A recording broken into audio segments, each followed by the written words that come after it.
largest event to take place during the 75th Diamond Jubilee celebration.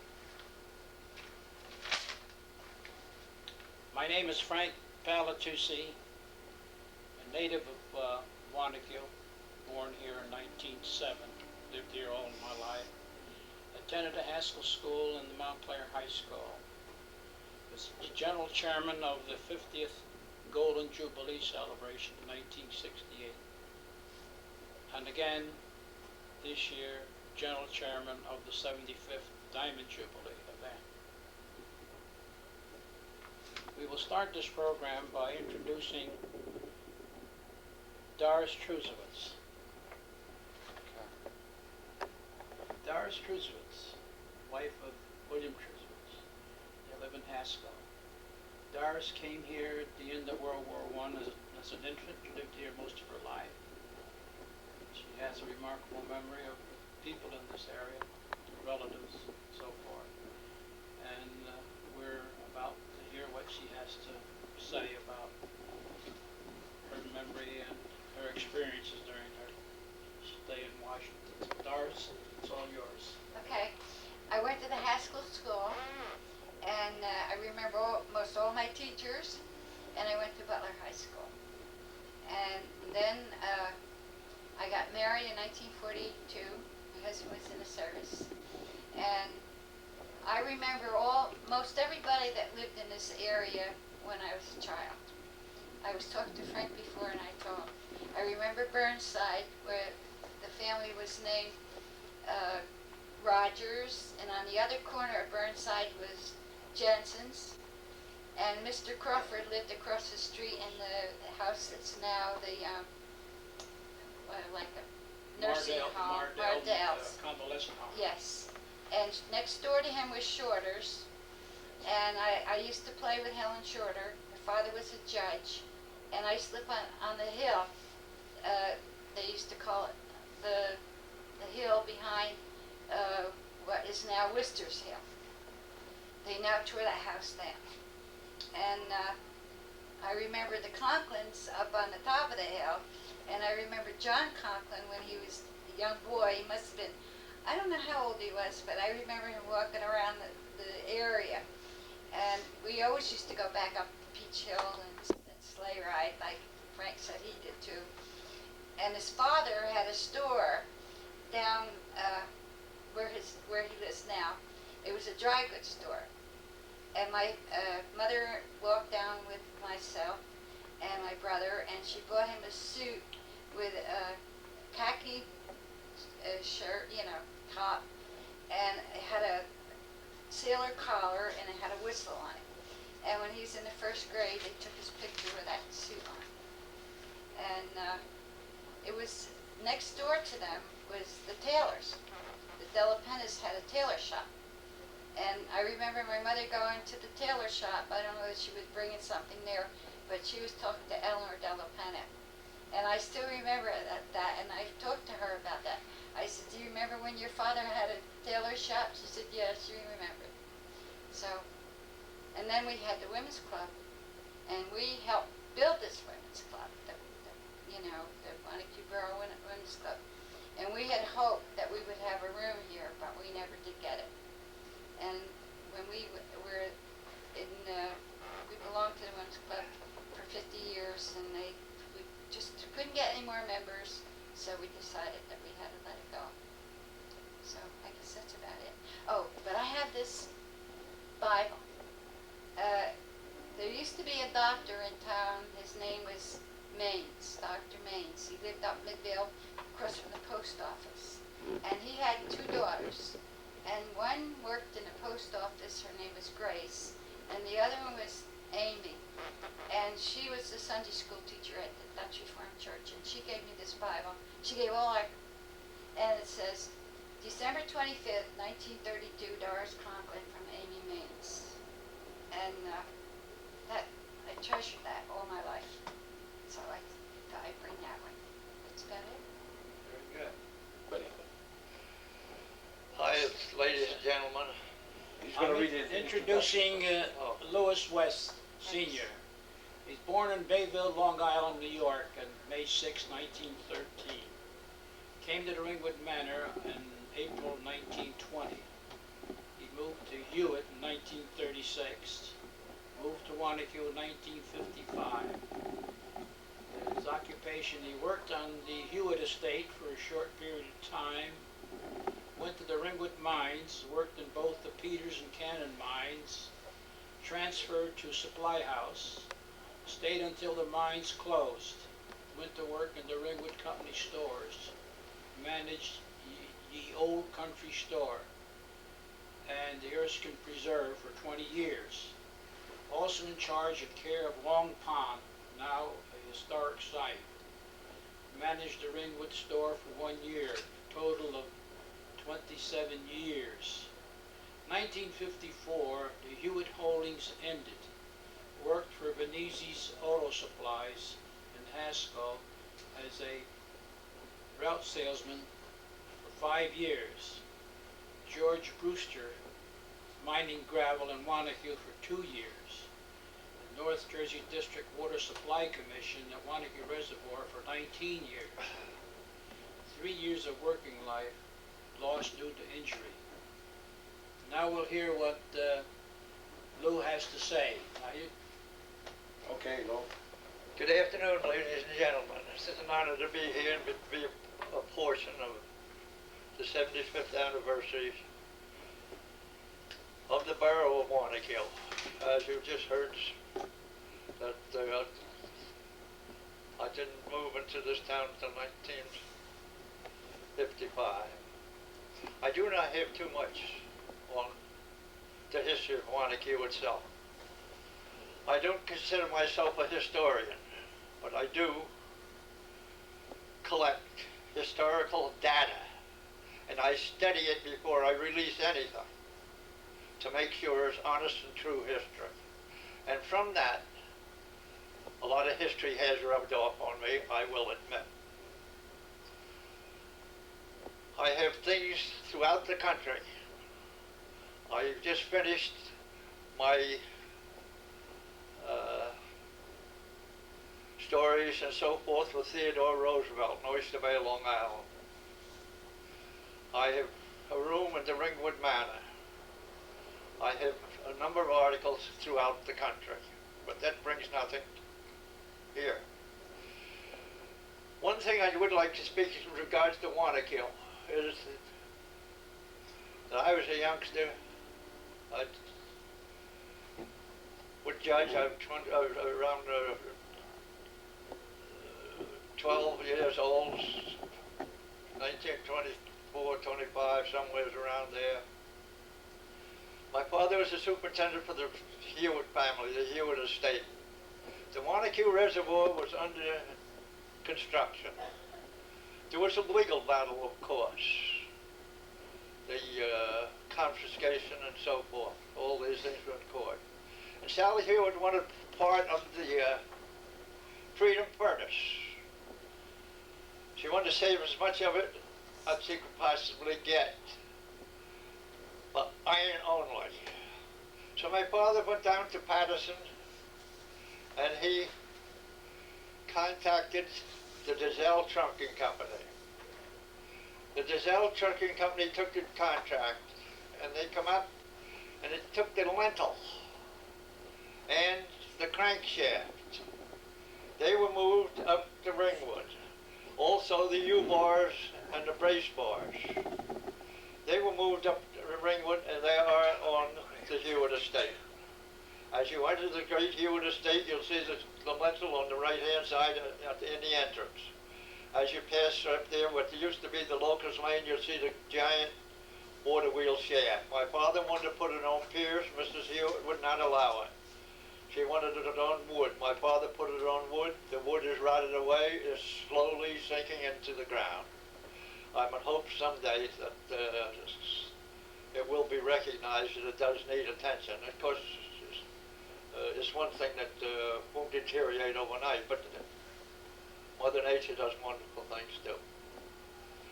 Another thing I would like you to relate that I was working, this is not old history. I think it's something the town should know though. That when they were mining here in Waunakee. There's mining gravel for the Route 80 project. I was recovering from a serious accident. And while I was recovering, I needed employment, this, that, and the other, so I went down and I applied for a job on crutches. Dave Abel. In common words, this is not very nice, but I like the truth. He said, "What in the hell can you do?" I said, "Well, I can scrub your floor." He says, "When can you go to work?" I says, "Right now." He says, "You got a job, come tomorrow morning." I only worked there for a week or 10 days, and he put me in charge of the time. When in month's time he put me in charge of the supply house, I had the time, in charge of the supply house, and in charge of the downtime on all machinery that was working. He gained a great confidence in me. We worked very closely together, and the confidence was in this way. He didn't have tape recorders and that thing. So he requested anytime he had an important call that I come to his office and witness his verbal discussions. Such as when they had to call Erie Railroad out in Cincinnati, he needed more railroad cars. If you're in the railroad business, you want get the cars here. He scolded them. He was ready to car. But just one morning I walked in, he said, "Louis, 10 o'clock, I want you in my office. I'm going to make another call." Well, I went in and I was in office about the size of this. This is on the track back here. He says, "I'm going to call George Brewster." I didn't have to ask him what he had called about, because just as soon as I looked on his desk, I saw what he was going to call about. There was human bones all on the counter of the desk. There was some Indian art there. So he called Brewster, George Brewster. George Brewster in turn called Trenton. Trenton called immediately back, direct orders, keep digging. He went back to work. 2 hours later, on the sieve screens, they found more human bone. He stopped all work. All the work was stopped. Called George Brewster again. Now this Dave Eagle was quite a man. He didn't take much damn foolishness from nobody. And he raised the devil with Mr. Brewster. He said, "Well, you called Trenton." He called Trenton, he told him just what the score was. So Trenton immediately advised him to stop digging in that area. Look at the map. They gave him the number, which I wouldn't even know. Change the course of digging to start digging north. That ended that set to. Within a week or two, he had orders to take the bones and take them back and bury them in or about where he thought they came from. That was done. Now, there was no recording of this to my knowledge. It did happen. So it's up to this town if they ever want to investigate this, that, and the other. Mr. Trusowitz was kind enough to drive me over there, see if I could relocate it one day. But I can't even relocate where the building was in which I worked in. The big piles, the big rows of hoops, and these things is all disappearing. It's plain dark. No, I could not find it. So that was one experience in my life. But I do want you to understand that this is not what I call historical data, but I think sometime or other an investigation should or could be made by somebody. This is direct to Waunakee Borough. I would prefer, Mr. Joe Palatucci, if you would take direct interest in this. Never mind the papers, you can get out that later. I'm not giving anything, I'm requesting with respect to what I tell you here. I have positive information. I am not going to deliver it all here today because I run very, very deep extremely deep. But it's about the first bus service that ever came into Montague Borough. The first, borrowing nothing. I have a difficulty reading, so you'll have to go along with me. It was apparent from the experience of traveling to Greenwood Lake that some form of transportation to the West Shore sorely needed. Dad talked the idea over with John Ford. They agreed it had possibilities. The main problem is to get something which could carry enough passengers to make an idea profitable. At first, they considered a Buick touring car, which accommodate up to 10 people. But simple arithmetic proved consideration unsound. The next thought was to get a truck chassis and build a body large enough to make the investment.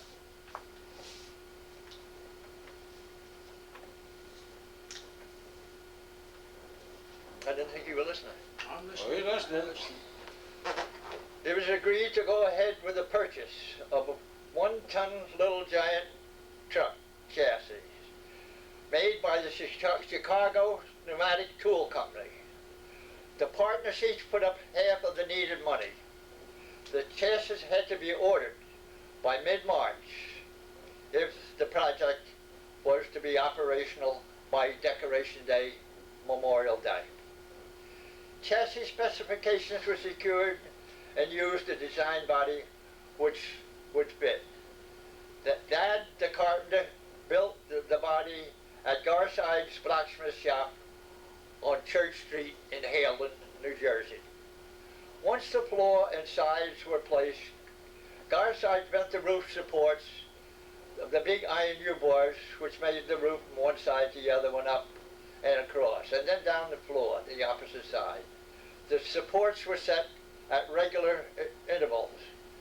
The roof boards were bolted on. Canvas was placed over the boards to shelter the weather.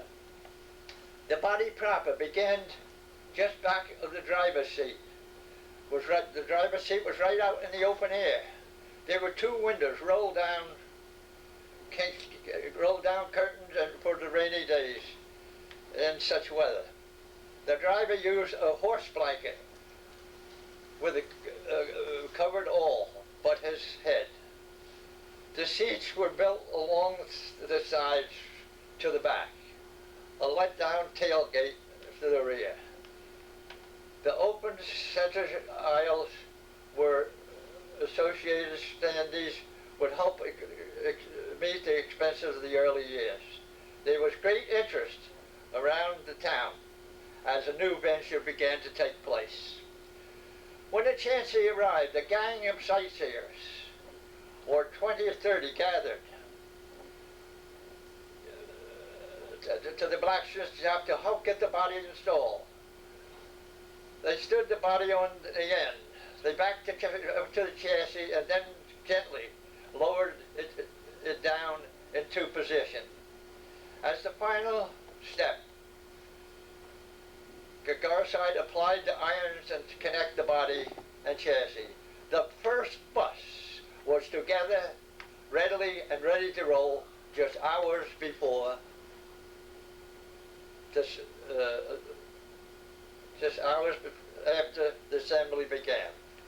Dad always said that the first bus wasn't called a bus. He remembered that nobody knew what to call it because nothing looked like it existed at that time. Jumping up to the driver's seat, Dad invited everyone present a free ride to Greenwood Lake. Almost all of the gang accepted, but not before the occurrence of an incident which the driver would never forget. There was a lovely young lady in town, very proper and just a trifle aloft, and she wanted to go along. And all she did was talk to the driver all the way up. And of course, this annoyed him. The ride up to the lake was a big success, and it worked. And an hour and a half each way.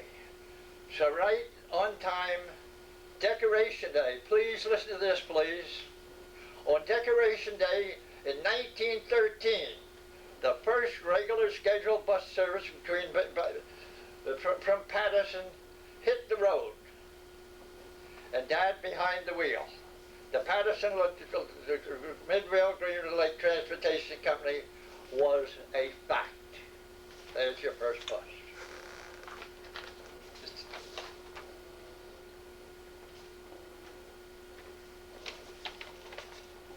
Maybe you want to read this?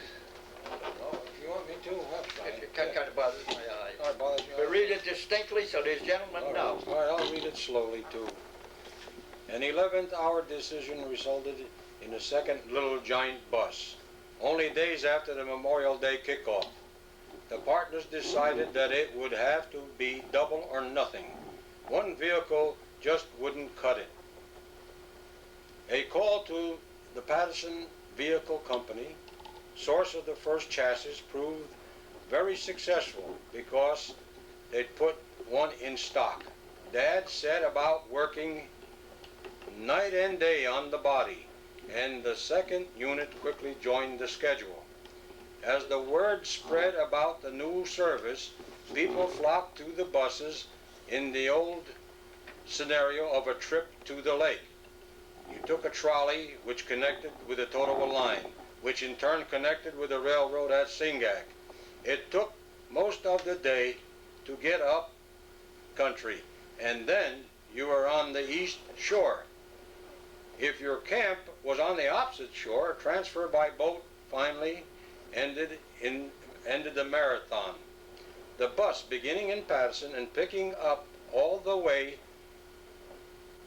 delivered West Shore campers to their doorstep in less than 2 hours. Even if you were detained for the East Shore, you could take a bus, cross the lake, and arrive hours ahead of the train. The weekend crowds could not be handled, and Dad recalled that on many occasions he had to physically remove people who, finding no room inside the bus, had climbed up onto the roof. On a one-ton chassis, the bus, empty or full, was overloaded. There were daily mechanical failures which had to be repaired on the spot. Road service had not yet been invented. The safety factor was a constant worry. Brakes were all but non-existent when descending steep grades as the Gateys. There was no way that the vehicle could be stopped. The lowest gear was nearly the sum total of the braking power. If someone wished to get off the bus at the bottom of Gateys, he'd have to wait as the tires rubbed the curb in order to come to a halt. Sometimes a block or more past the place where the stop was supposed to occur. In the first season, every day was a new learning experience. At the end of the season, many ways were considered to improve the operation. There were no examples to copy or history that could be researched as problems came up. They had to be solved immediately. If the solutions worked, they were added to the bank of knowledge. Failures were chalked up to the experience. Dr. Lydecker, sometimes after a long day, would receive Just calls. where to go. That's all right. Where to go. Oh, Okay. All right. Now, buzzing. Wait, he's got to get the camera on you. Hold on. Okay. Okay. Okay. Bussy was gaining his stature and becoming a solid business venture. The result was a host of competitors who were springing up like many mushrooms. Fortunately, most original riders remained loyal to the first bus company. This I want you to listen to carefully, please. Pictures and accounts in local newspapers were helpful in educating the public to this service. The National Geographic magazine devoted some prime space to the Patterson-Green Lake Transportation Company, which proved significant factor in the business of the concept nationally. Now this proves the statement that I'm reading, if it's by the National Magazine, you can get copies of that. That order to be brought to the new phenomena, the city of Patterson named Hal Kane to the position of the traffic commissioner. Now a number of buses and their routes would be controlled by the issuance of permits, a system which had survived to the present day. Dad remained active in baseball. Well, that goes on until baseball in 1914. We'll forget that. Of August of the same year, which signaled the start of the war in Europe. With it, immediate influx of orders for munitions and other military supplies for the country. The Cap Works in Haskell began to expand operations, which included hiring a large number of people. This development would be the first real indication that the now seasonal bus line could go profitable the year-around operation, the first year-round operation bus. Many of these gaining employment in the Cap Works would ride the bus if one was available. The main problem of the winter service, they had never had any effort keeping the roads open in bad weather. The bus owners began to press the county official to have the roads cleared. The county responded by its purchase of plows, which could be attached to the buses. The bus companies were advised to send their rigs to the county garage, where the mountings were installed. When the snow became 3 inches deep, they would begin to plow and keep plowing until the snow stopped. Bus operations were paid by the hour for the road clearing. In other words, they were being paid for the bus clear. They were clearing their own way as they rode. At the same time, they were doing their public duty. The first experience with Dad would have in snow removal, a storm beginning in the night that had developed several inches by dawn. The plow was kept raised until the bus reached Gady's Hill, the summit. Then he lowered it, the position. The operation went well, and Dad was shifted into third gear as he descended the grade past Torbert's Dairy, northbound on the Hamburg Turnpike. But this speed proved too much. The snow a wall of white cascaded over the top of the plow, obscuring the visibility. Shifting to a lower gear proved to be a gait that better be maintained. Now, I want you to listen to the next especially, please. Down to lower the snow all the way to Midvale. At the end of the line, now, in the wintertime, this was his line. He didn't go to Green Lake. He just came to Midvale. This was the first bus service in Midvale. Plowed all the way to Midvale, the end of the line. In that, the first off-season operation. And he took a cut around Poole's Hotel. Before he stopped, Frank White, a prominent local politician, came out of the hotel and said, "Vern, anything you want in this town is yours." This was the first road clearing that anyone in the county, in the community, had ever seen. And it created a great interest approaching the wide-eyed wonderment. Thank you very much. Very good. I have much, much more to this, and it runs very, very deep. Someday I hope to reveal this. I have not allowed any copies to be made yet. By Lou West was informative and very interesting. Names that were mentioned in his article, I remember. Al Lydecker also had that bus line, came from Patterson up here, and they later on, Mangini Brothers had a bus line too. You mentioned the bus going beyond Torbert's Dairy. I knew Torbert. He knew Torbert. I knew Torbert, He knew Torbert. the dairyman. He knew the dairyman, Torbert. Frank knew him. You get it? During World War II, he worked with me during World War II. And it was, as I said before, it was interesting to listen to her comments there. We will now listen to Joseph Ace Tasheen, born October 7th, 1920, in the old Ryerson house, now underwater at the Waunakee Reservoir. He's the last person in his family to be born there, and is the last family that lived there before the land was flooded. He went to St. Francis School and the Haskell School, worked for DuPont for 40 years, now retired. And we'll listen to Ace, his comments about what he remembers. Well, I was born in the Ryerson house, the last one.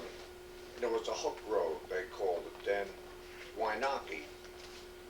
And they ripped down all the houses in that valley there, but the reservoir left the Ryerson house there. They bulldozed it into a pile of stone. It's underneath, I think, 80 feet of water. And when we had that bad drought, when the heck was that, Bill? 81 was the last one. In 81, they went up with a helicopter and looked down, and the scuba divers went down, and the stones are all there. The barns are gone, they burned them down. So Waunakee Reservoir in North Jersey District said that we had to get out of the house, October 7, 1920, that week when I was born. So my father and brother-in-law, Ernest Heller, they loaded all the old furniture. My mother had 11 kids, so the furniture was all beat. Old iron beds and old oak furniture. And we took the cornerstone of that house, which I have on Convealance Row, we moved, the Ten Commandments, across from the Waunakee Dam there. And I have that stone. It's a brownish stone, and I think they brought it from Pumpton Lakes where they made the furnace there. He knows that. The sandstone, that's that brown sandstone. Yes, that brown stone. And someday I'm going to have it polished, and I'm going to have Ryerson's name put on it, and Perry lived in there. They were born there, Frank Perry. And I'd like to have it put out here in front of the library here, the stone. You think that's a good idea? Yeah, I think that would Yeah, be it all right. is. Yes. And so then when I was growing up, 5 years old, across the street, the Montague paper mill was still there yet, that Mr. Carter owned. And there was all the houses next to it there, where the Conklins and all of them lived over there. And then up from me was Gaston Drew, the Old Grist Mill. I remember 5 years old going to school and walking past an old diner that had horse and wagon wheels, that Mrs. Reed from Haskell there, she was married to a black man. Tom, his first name was. You got in trouble with, with him. And boy, she made some pies, a blueberry and all of that.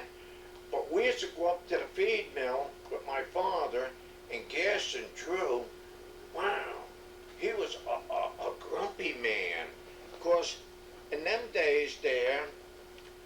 see, my father couldn't read or write, see them old Italians there, and he couldn't understand what my father wanted, a bag of flour, Sarasota flour that he had there, and hay and stuff, and wow, we used to get mad, Mr. Drew, and that they didn't have the right change and stuff.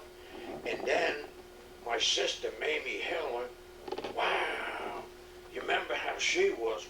Wow, she used to go up there and jump on Gas and Drew and them, who would straighten them out. And you remember I Mamie? remember, yeah. Wow. So then it was rough in St. Francis, boy, and then the stock market crashed in 1929, and wow, then the whole town, well, we just had one pair of shoes and pants, you know, to go to school. When we came home, we had to put old clothes on. Of course, my mother with all them kids, and then my father got cancer in 1929, and he lived the whole year, and he died. Boy, and he left my mother with 11 kids, and my last brother had Down syndrome, was mongoloid, which made it worse for her. And there was no bathrooms in them houses there. There was all outside toilets in the back. Boy, and we had the railroad tracks, the railroad right in back. Boy, and every time a train went by, it shook them houses. And in the front, well, you can see them houses are still there. They called the Ten And- Commandments. The Ten Commandments, and I think they tell me that Reverend Con Reeland built them, and I don't know where they come from. Maybe Mr. West knows where they come from. Them houses there, They came They're from supposed to come from Smith's Mill. from Smith's They were Mills. moved, right? The Ten Commandments? Yeah. The Ten Commandments, those houses were moved from That's what I've heard. Smith's All I hear is Mill, rumors. Smith's Mill up here. That's from Butler. The whole 10 of them. And then on the end of them Ten Commandments, there was an old stone house that the beams was put together with pegs. It was so old, with the wooden pegs. And Johnny Beam's father and grandfather, I think, was born in that house on Highland Avenue there. They wasn't born up there on the Beams house. And right across the street was the dry goods store, Gelman's. not Levine, it was Gelman. Gelman. Gelman's stuff. Izzy Gelman. Yes, You know. and they sold clothes in there and everything, and Dishes, yeah. then business got a little bad, and they said it was the first fire that they collected insurance, I guess, in Waunakee Borough. Then after they started putting lakes in all the fires, the Jews. Hey, what's that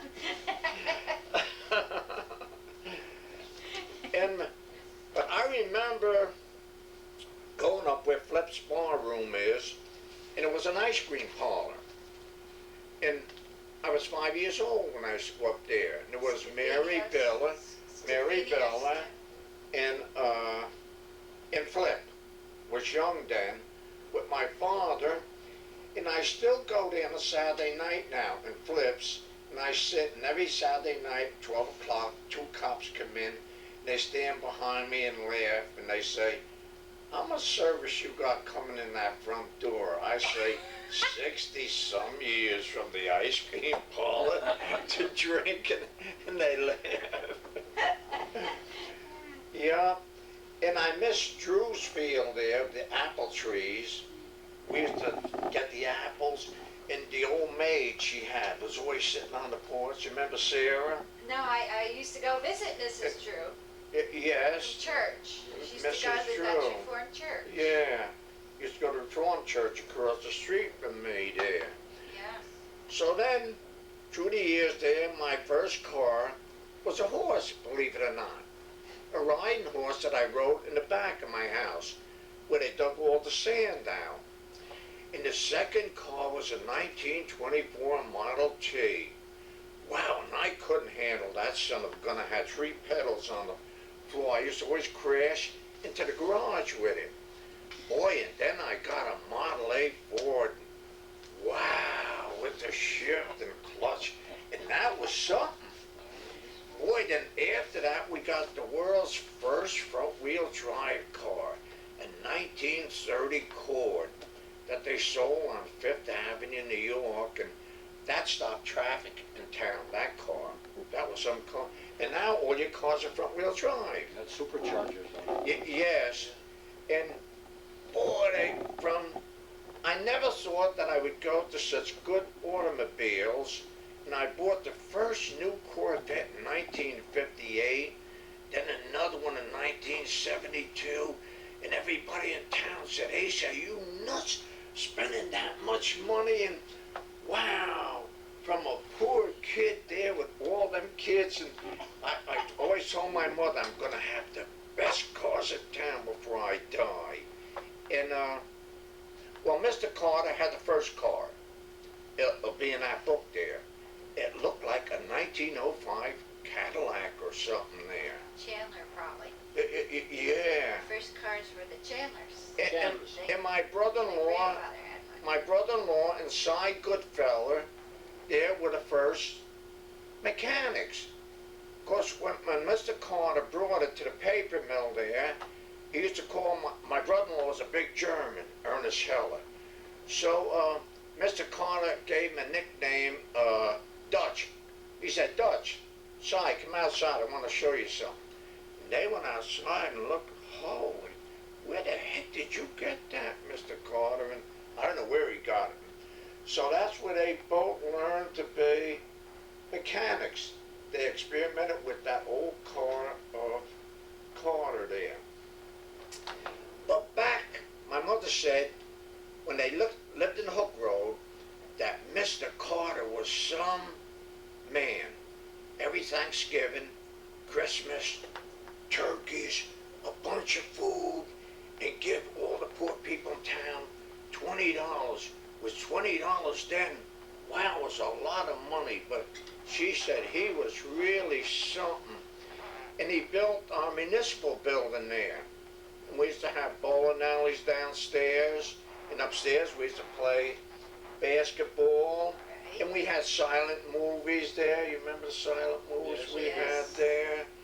And Donated that to the town. he as a donated to the town. Recreation building. And his house is still up behind Ricker's house, up there, Carter's house. It's on a hill. And now the reservoir wants to rip it down. We've been trying to make him keep it for historic, because he was our first mayor.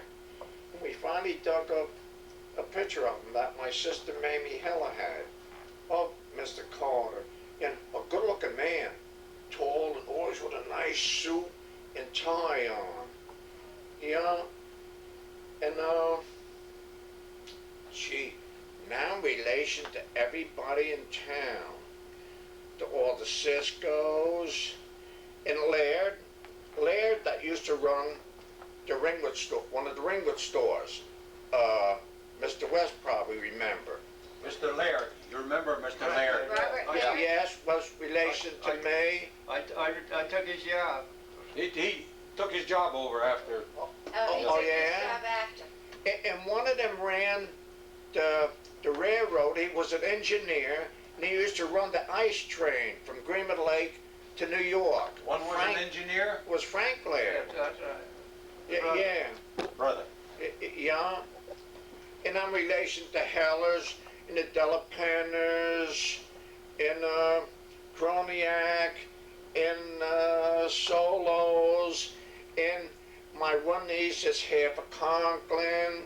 And they told me that if I ran for mayor,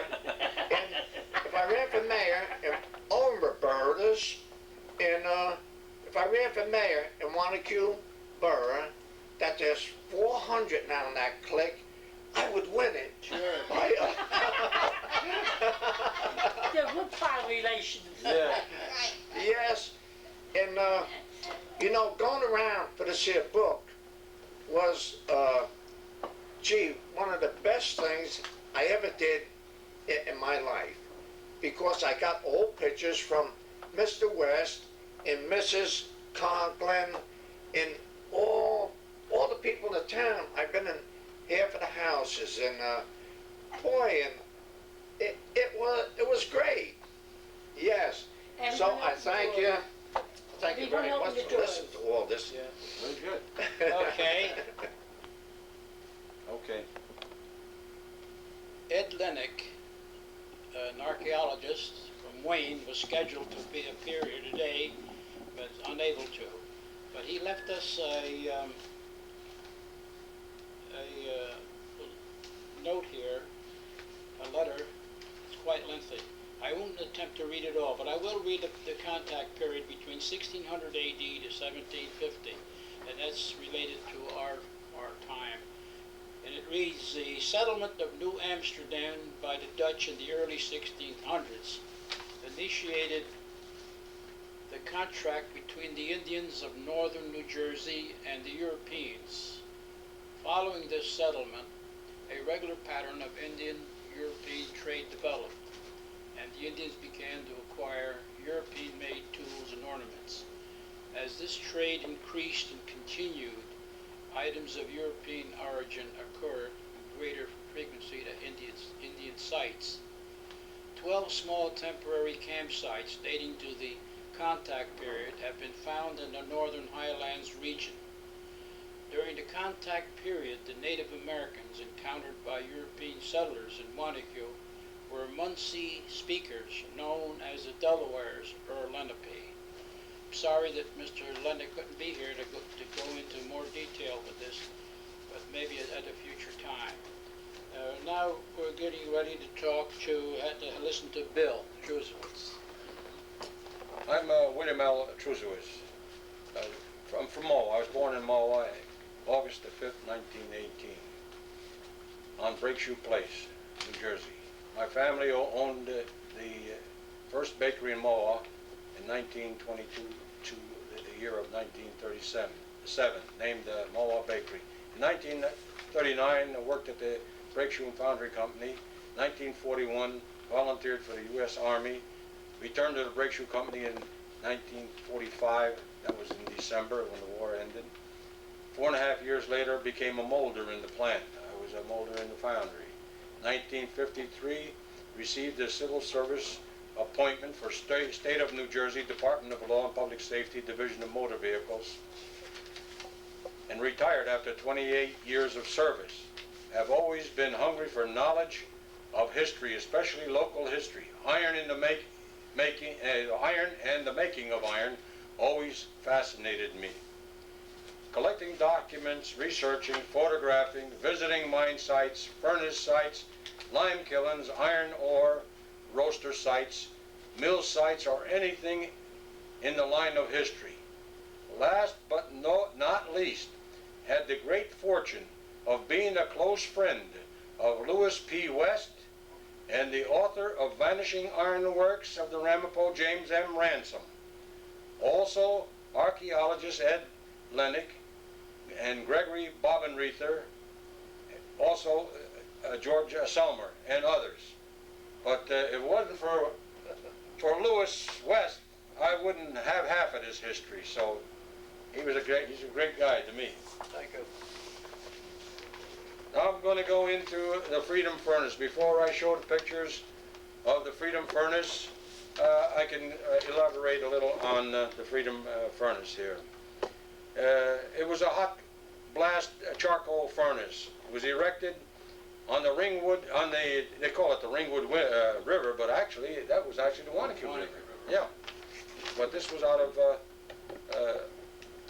Vanishing Ironworks of the Ramapos. And it was located midway between Palm Lakes and Ringwood. In 1838 is when it was built by Peter M. Ryerson, whose father, Martin Ryerson, owned the Ringwood and Pompton and Long Pond Ironworks.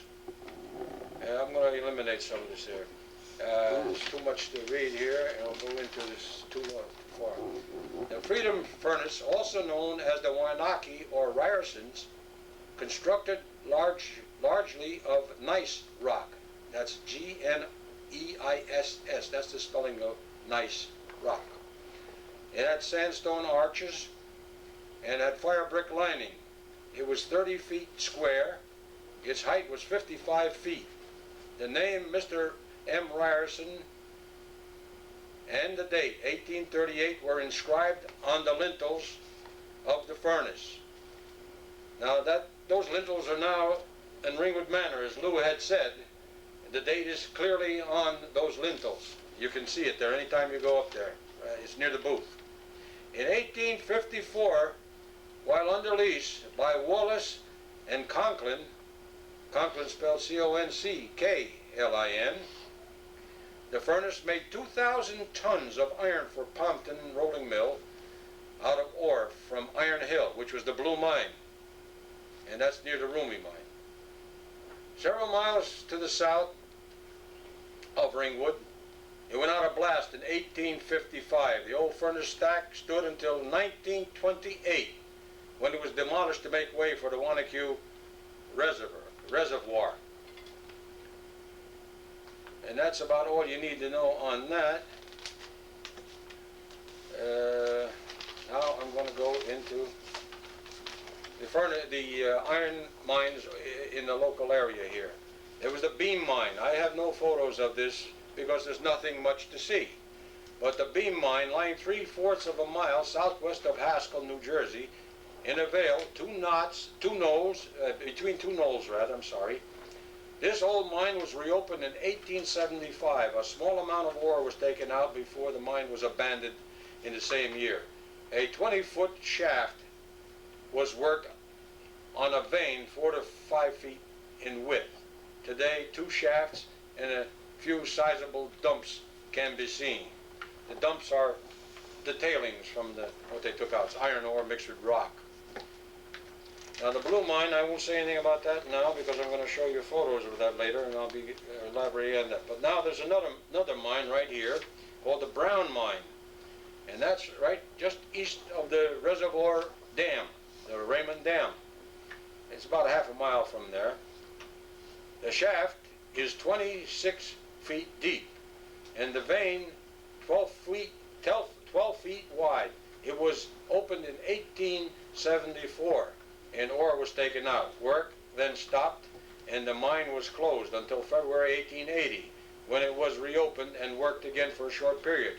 It yielded about 250 tons of ore per month at peak operation, and in 1880 produced a year's total of 1,232 tons. At that time, it was operated by the New York and New Jersey Bessemer Ore Company, and the ore shipped to S-A-U-C-R-O-N, Socran Iron Company in Hellertown, Pennsylvania. And that's it. Now the Knaus Mine, I'm going to elaborate on that while I'm showing that. Let's see, all right.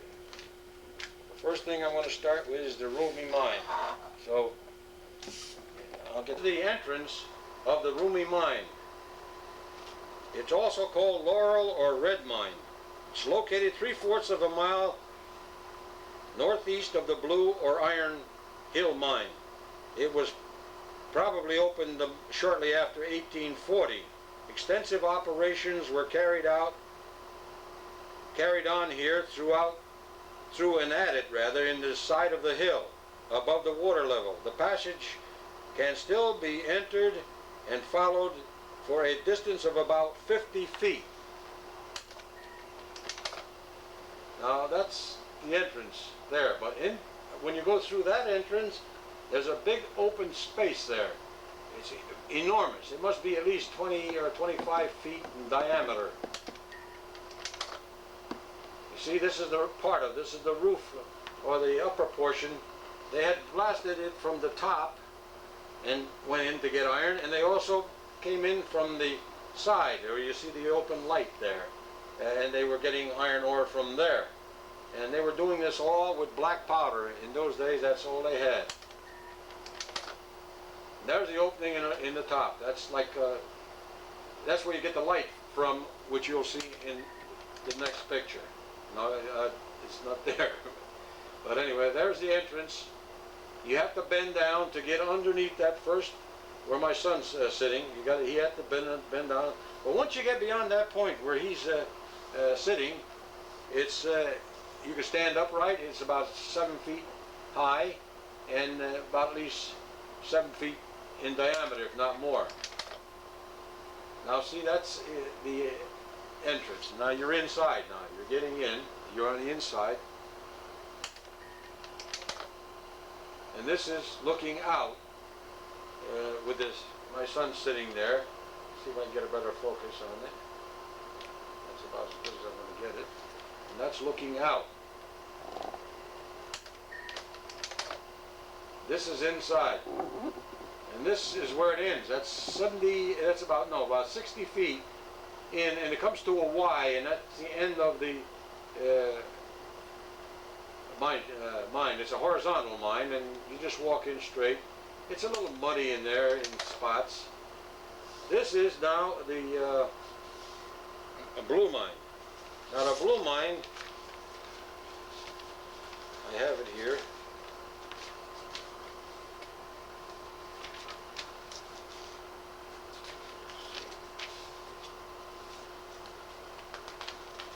Can't believe I can't find this. I don't have too much light.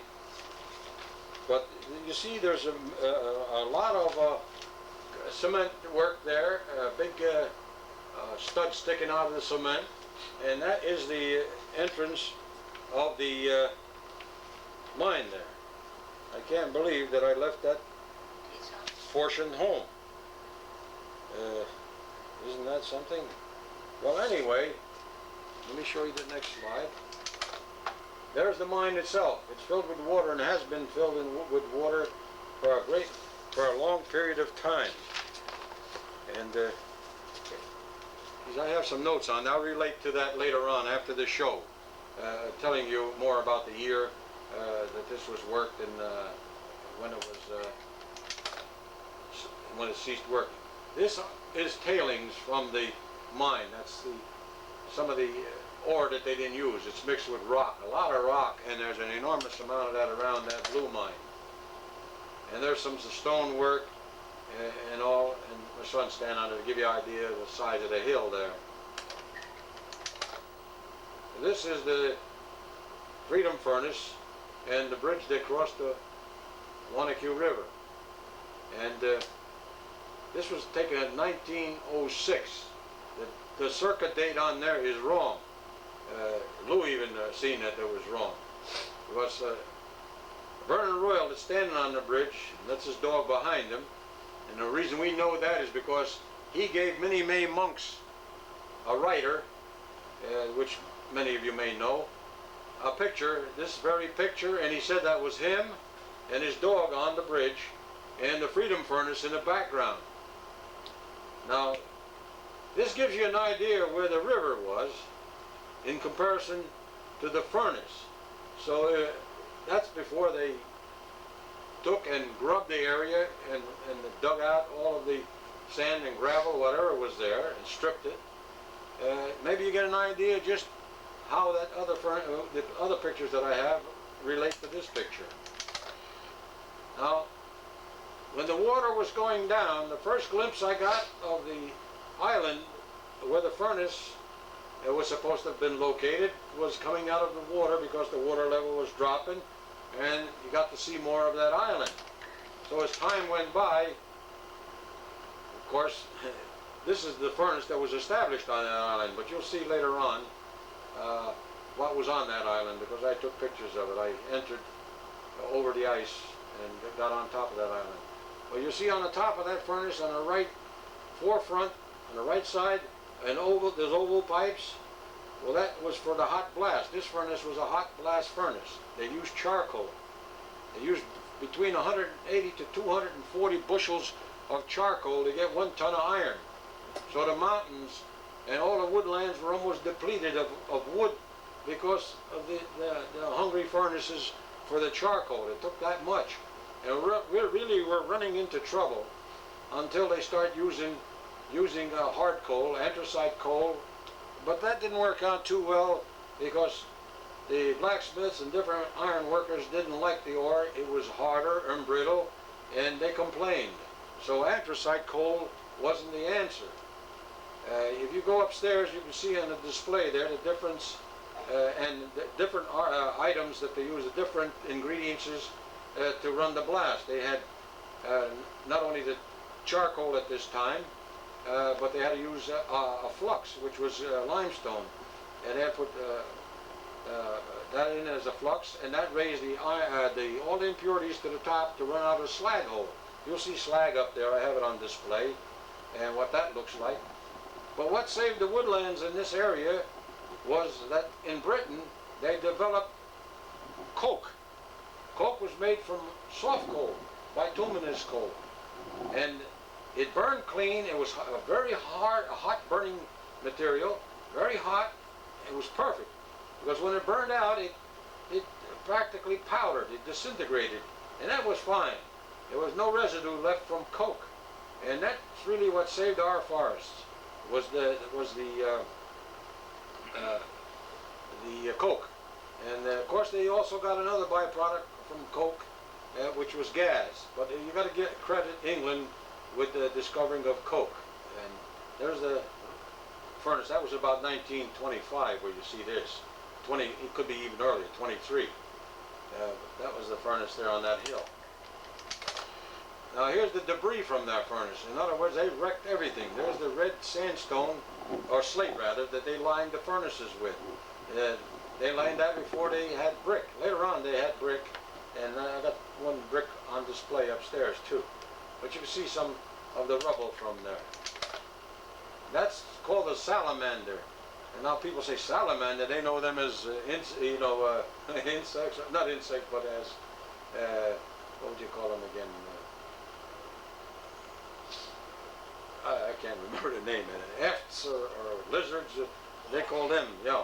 But anyway, this is called a salamander in the iron people's vocabulary. That's the bottom and the last of the blast. In other words, when the fire went out, this was what was left in the bottom of that furnace. And that was the end of it. It never could go and blast again until they rebuilt the whole thing. More debris from the furnace. There's a big rock with 2 holes drilled in it, whatever that held. I don't know, cables or something. There's another piece of iron. It's still fastened with some of the slag and impurities on the right side. That was never, no one ever found out what it was supposed to be. But it's quite heavy, because you can see it's at least 4 inches in diameter, thickness rather, and that's about 2 feet in diameter, and I don't know how long that is, about maybe 40 inches or something, but that's a heavy piece. No one man could pick that up. That was the ranger also, that fella there. There's some of the insides of the furnace there, the sun is holding, and you see the fire licked the slate there, and the innards of the furnace there. It had fire on it, and you can see it's fire burn.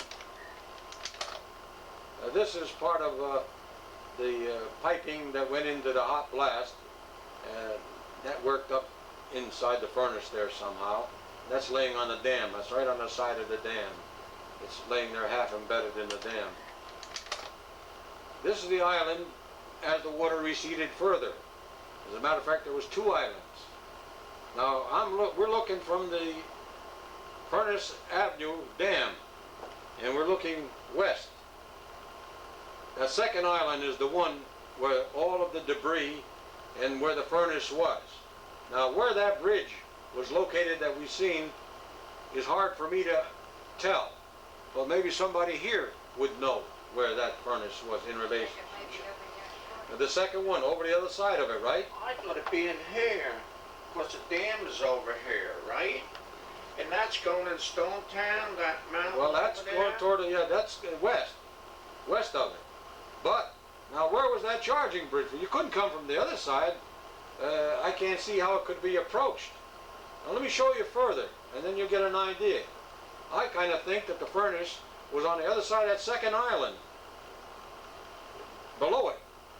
Now what you'll see in the stonework, we discussed that. Lou West and I discussed that, and he thinks that, and I believe, that it's the charging, it's the abutment that held the charging platform that led to the furnace where they were able to go over and dump the iron and the charcoal and the limestone in it. But you see, grubbed all the dirt. They took all the dirt out of there, and it's hard to tell because the change is so drastic. We can't tell exactly where. But you'll see what I found on that island. I went alone, brought my own equipment, my tripod, took my own pictures of myself even, as you will see. I started to walk across this ice. It was quite treacherous. It's dangerous. It was very dangerous. Dangerous. I'd go up to the top of one, and before I get over the top, I'd slide back about 4 feet, but I finally kept plodding along, and I found a way I got on the island. Now see, that was just prior to my entering that island. But that's the second one. That's the second island that's west of the Furnace Avenue Dam. See, there's iron ore strewn all out, so even pieces of iron, those brownish, like rusty things are pieces of iron that already going back to nature, disintegrated. There's a big chunk of ore. It's turned color on the top from being under the water. Those little blue-black pieces are iron ore on the left side. The rest is stone, parts of stones. This is formerly melted iron. It wasn't pure and clean. Some slag was mixed in with it and stuff, but that's iron ore because it was flaking pretty badly. I brought some of them home, one piece anyway of that one. And this was looked to me like they had make a bed for the trucks to travel on. This looked like a roadway they built on that island at that particular time. Now there's the Furnace Avenue Bridge. I mean the dam. You see it? We're looking east now. We're on island looking toward Lou West's house. Where was the river, Frank? Where was the There's river? a Midvale Dam. That's the Midvale. How far in from the dam? Where was that bridge? Could you remember? With an iron From the dam. As I remember, I think it was further west. The second island, yeah. Yeah, I think it was further west. Yeah, that's right. Yeah. Now you'll see and I think Lou West was right. Now here's that second island. That black stuff is all charcoal that's been disintegrated and stuff. I took samples of it. That's charcoal, believe me. Now there's some stonework. This is this is the southwest part of that island, going over toward where the furnace was. The furnace was just at the end of those, where the rocks, where the wall ends, to the right a little ways and down below. Because what you're going to see next, within the next few shots, will be parts of the stonework done as the abutment to hold the platform for the charges that went into the furnace. There it is, you see. Now we're looking north. We went around that wall. We're looking toward Ringwood. That, Lewis West and I came to the conclusion that that is where they had the charging bridge to the furnace. So the furnace has to be down in the water there, where the water is now. If they left it, we could have seen it. But it was all torn down, and there's no way to know where it is. But this is not the furnace. This is only That's a good picture. yeah, of the charging. You see better ones of it later. And see that debris on top there, sort of in the center here? That's iron ore strewn. You see, I'll give you a better picture of that in this next one or two. There's some bricks, and there's that where the platform went, that charging bridge. And to the left is where the furnace was. It was lower than this was. In other words, if this was the top of the charging bridge, then the furnace, that would have been the top, same level as the furnace. But they knocked the furnace down. The furnace is gone. And all there is all the debris here at the beginning of the charging bridge. See, there's another view of it. Bricks, iron ore, everything strewn. Vegetation there on the left side of it. But to your left of this picture, down under the water is where that was. See, this is the charging bridge. You see the beautiful work there done in those days, the stone work? No cement, nothing holding it except its own stones. And that's ore on the right side. There's a lot of ore up there along the edges. There's a better picture of it. Is that a good picture, Lou? Yes, it is. Yeah, that's a good Very picture. good. Well, that's the charging bridge, right? Right. Yeah. There's the wall. Who goes with you, Art, when you take them? Pardon? Who goes with you? John, Myself, I was alone. Well, you shouldn't. Well, I know I That's shouldn't, but dangerous. I used to hunt alone too, so That's very Yeah, dangerous that's very by dangerous. he yourself. was retired I know. at that time.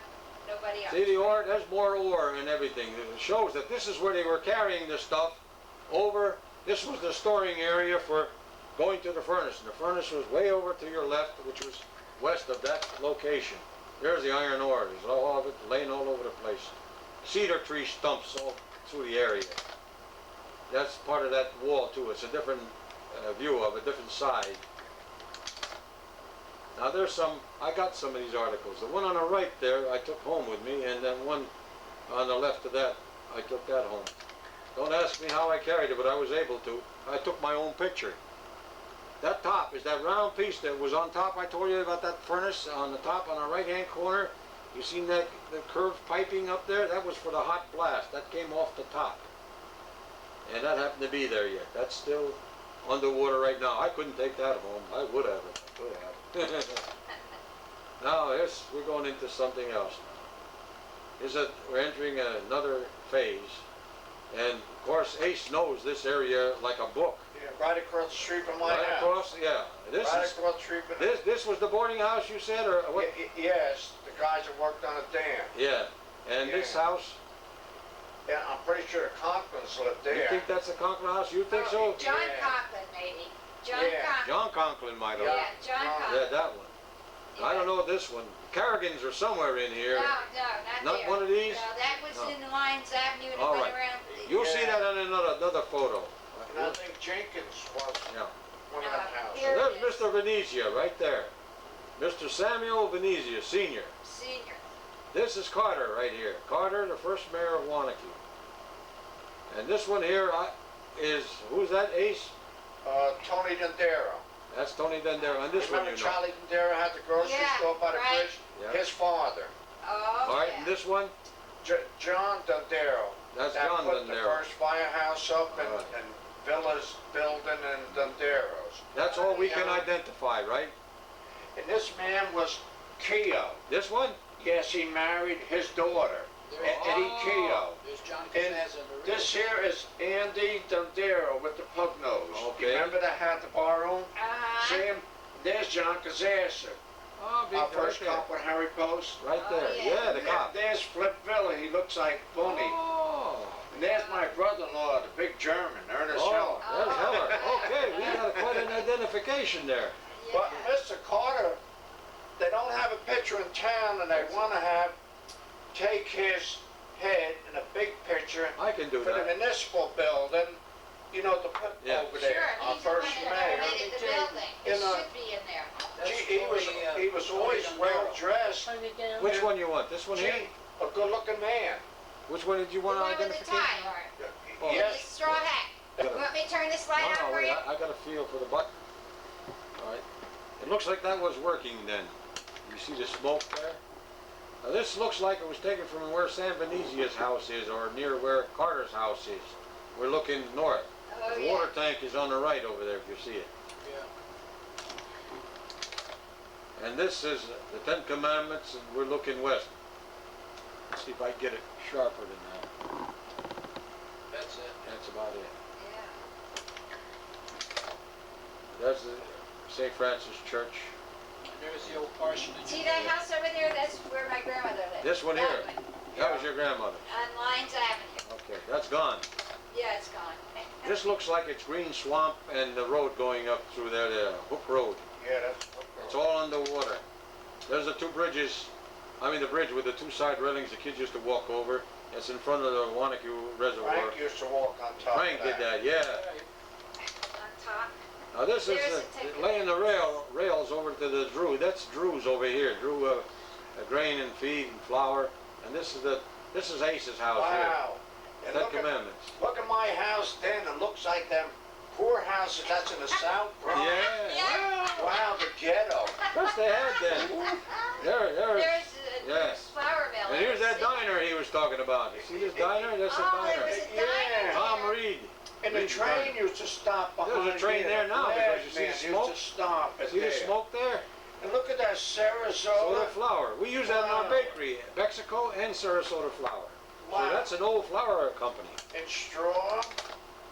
This picture was a very poor picture, but it gives a it's in the Came slide. out It looks better pretty than good. the picture you had to go There's by. a- Why it's a Reformed church. Yeah. Yeah, And that's there's the a church Reformed as it church. used to And there's be. Fletcher's store there to the left, just There, Oh, right yeah, there. Fletcher's store, Yeah, we didn't mention that. Lions Avenue goes right in there, right? They used to have Yeah. stuff in there so And these are the old, Ten the Commandments here. There's 4 of them in the row Wow, there. look at, they had porches and no sidewalks No porches there. now. Yeah, they're all closed in. Here's your Hook Road there. Whose house is that up there? Is that John Biggio's? No. Yeah, John Biggio's. John That's Biggio. John Biggio's. Boy, that's a big That's a big house. And there was a swinging bridge just below. And that is That's Velasco's house. that's Velasco's house. Boy, big house. Isn't that a big house, right? Yeah, And this is the green swamp area there. yeah. They've got a dam there on the left of it. It's all dug out. Now this, you got to look at this picture closely. Remember this tree, and look where the arrow is, right there. Well, that house is right in here. See it? Right there. There's See the house. it, that white? Yeah. Now he made he got a cutout, and I transposed it and took a picture. Here's the results. There's a riot. There's a He riot. got the picture. Same picture. How about that? That's the house There's he a was born riot in. in the house. Right there. This is part of the scene of Hook Road. Brown Cemetery, that was near there. Hook Road area. And this is the part of the, what you call it, the paper mill, right? On the right side here. That's Yeah, where the that- photo was taken from there. See the stairs on the top of the building? There's the church is back here, and there's Oh, the yeah, tower. there's There's a core they put in the dam, the and this church, is yeah. where the, That's when they were working on the reservoir. yeah. There's they going further with it. There's a rail. Everything was rail. Yeah. I'll show that to John someday. I'll come up to the house. Everything was on tracks. You notice the engine, even the steam shovel was on tracks. See, they laid a lot of tracks up in there. Another scene. A lot of work going on in those days. Different parts. They still had one house up there. Yeah. They didn't want to keep Now here's where it starts changing. Now making available a daily supply of 100 million gallons of potable water to northern New Jersey. This is the Waunakee project. Yeah. Yeah. This is what it looks like. It's even been changed now. This portion's It's not been even the same changed. anymore. That's the old Hook Road right there. Still part Yeah, of it. that's how you went in the Yeah. Hook Road. And this is the reservoir today with the planes land there. These helicopters Why was land that there. there? You were able to get Yeah. that? Now, the reason I took this stone here, I got it from slides that Lou West gave me, and you'll see where it came from. They put it here, but that brown spot is what was in the mud. And you see, now there it is in the raceway of the Wheeler Grist Mill. That's up in Stonetown, not Stonetown, Monksville. The dam, Monksville Dam, goes right over top of that right now. That's gone. You'll never see that anymore. That's finished. There it is. You see it? That's the second picture. There it is. Thanks to you, Lou, I'd never had that. Thanks to you, I would have never had it. That's all right. That's where that stone came from. That's from you, June. Yep. That's the And old this is your The old picture, Haskell June. School. June, that's your picture. Yeah, my husband drew me. Your Well, husband, your all right. husband's your, whoever, That's the right? DuPont built that one, Frank says. Yeah. That's the Haskell School. Yep. Before they added on all of it. Here's where That's where Rogers used to live. Rogers, yeah, Rogers lived in there, and the boys lived in the next house. Is Yeah, Rogers they still know. alive, Doris? Adelaide still alive? After they another moved, picture. Val used to live That's in yours. the These are first all your house. pictures. Yeah, I know it. That's the corner of Dobbs John. Street. Yeah, and that was That's the Val. picture John Remember? had. Yeah. Remember yeah. Val? John had a picture. That's Jack John's. Val? Yeah. He used to live in They're there. John's pictures. Now There here's they are. There it is. Look at that house. that's a better view of it. Yeah. Is there any building here that is of real importance right now? Is the nursing home in any of these pictures? They tore them down. No. They tore it this is- down? This is Ringwood Avenue. That house to the extreme. This is They Ringwood tore Avenue. them back. The extreme In the house. back, they had a nursing home in the back, remember? Not, yeah. Yeah, in the back. Yeah, but this, Yeah. I think, house on the extreme left. This is one? Where Roberto lives today. Maurice. Yeah, Oh, yeah, okay. that's it. House. okay. Yeah, that's the corner Burnside. Part of Burnside, I'm right? trying to make out what those buildings were. What is that over there? Looks Not like laughing around? looks like, yeah, That well, was this was the old DuPont already powder now. Yeah, laughing Yeah, around. originally, Well, yes. That was DuPont. You know that barn looks like it might be Before Van DuPont, Wagner's laughing barn? around. That's Barn? right. Yeah, Yeah, laughing that one, around. that could be Van Wagner's, I don't know. Yeah, I bet That you could it be is. Van Wagner's barn. Van But what's Wagner's this barn. high, Those homes were built by DuPont, these homes. Yeah. and there's a big high building there, very high. That was some Well, that's part of the plan. part of That the was plan. the, DuPont plant at that Mhm. time. That's There's that There's- house, you see see that that White house? House? The Yeah, house with the 3 dormers. That one. yeah. Well, Dobbs lived in that house. He was superintendent of the plant. That was the Oh, Dobbs yeah. house. He Okay. went to school with his Okay. daughter and his son. All right, what, the Brown House too, I remember Yes, that. yes. This one Wasn't here? a man murdered in the garage of Job's house? Yeah. Something like A that. servant, yeah, Yeah, John told me servant, that. yeah. John told My me that. grandfather He told me told that. you too. Yeah, Now this is looking from Pompton Lakes over to Waunakee. This is Lake Inez, and that is all the buildings that were along the Waunakee shore of Lake Inez. You can still see a great number of brickwork and walls of those buildings are still standing there today. Foundations are still Yeah, there. the foundation all the way up to where the roof line begins. All the glass is out, windows are out, it's just the brick walls, that's all. And this is the Haskell Station, yeah, you knew that. And June, this is June's picture too of the Midvale Railroad Station on fire. And the net result. Yeah. I don't know who the kid is in there. Ah, Her that's son. Your Bruce. son? That's her Bruce. son, That's Right, Bruce. right. and there's Venezzi's That's house. my baby. Rickers and Venetius. Bruce David Thompson. This is the rock cut off of Union Avenue there. The 287. 287 Bruce never saw going that. toward Oakland in Yeah, the this is the easterly direction. And this is now passé. You remember, we all forget too fast, but we remember that this was there once. Now that is gone. And here's construction going on. I have more pictures. I got to look and see if I can find them for the anniversary up there at the school, the picnic. And maybe I'll show them. But that's the work that we're doing off of Ringwood Avenue. All right, there's the big long I-beam. This was taken off from near the candle factory, Oh, just east 4th Avenue. Yeah. Yeah, 4th Avenue. 4th Avenue, yeah. Yeah, yeah. Fourth Avenue That's goes where that around. big long bridge is. But you see how small that man looks up there, right where that arrow is? Yeah. That's high, you know, it's over the top of the trees. That's a very high bridge. Now, the reason I took this picture was this is a high school group that rebuilt this new water wheel that's in Ringwood Manor now. There's the instructor there, and here's another one right here. And that's the Lakeland High School group. That's the reason I put this in, because the high school is in Waunakee. So why not? And here they were tightening up the rods that held it together. There's their instructor over there, one of them looking on. And they're getting ready to, there they are, they're waiting now for the lift to come. They've used a bucket loader to pick it up. And there's the water running. I want to show you it was a success. I got pictures of the people there for dedication, all clapping their hands after they seen the water come over. And I don't know who this fella there's is. the worst pitch of the bunch. What do you mean? Take that off. That guy has a lot to do with the history of Waunakee, in case See, you I don't look know. like an Indian there. Pointing down with the Indians. Well, just you're shouting in there. relating Indian. This is supposed to be a mortar. With Yeah.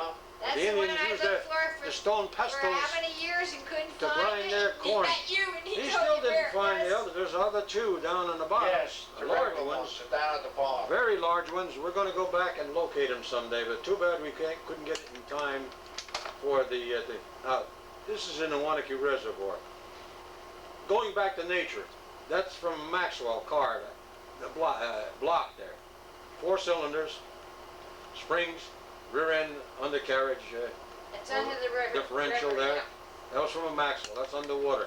And going back to nature, just like a human body, the flesh will rot away, and all you see now is a bones. And that's what this looks like. That's what it appears. Next time you ever see this, if you do ever, there's going to be nothing there, because it's going to go all back to nature. And the last photo is Louis P. West there when he graduated. 19 what? 27 was it? 24. Or 4? This is what he's up, yeah. 27. There he is. And that ends our show. In Jubilee celebration, one part of it, and That's the life of the ball cool. we're now headed That is for the life the of the ball. picnic, Saturday, Yeah. the If 11th, you don't do it, they kill the parade, picnic, Too quick is fireworks, no good. No good. things like that. And the slides again will be shown at the picnic, and Bill again will be there to be the commentator. I'll change some of Slides them. where, Bill? Where are the slides going to be shown at picnic? In the Okay. school, In the school? the Yeah, Waunakee school. inside the school. Elementary school. Up in Second Avenue?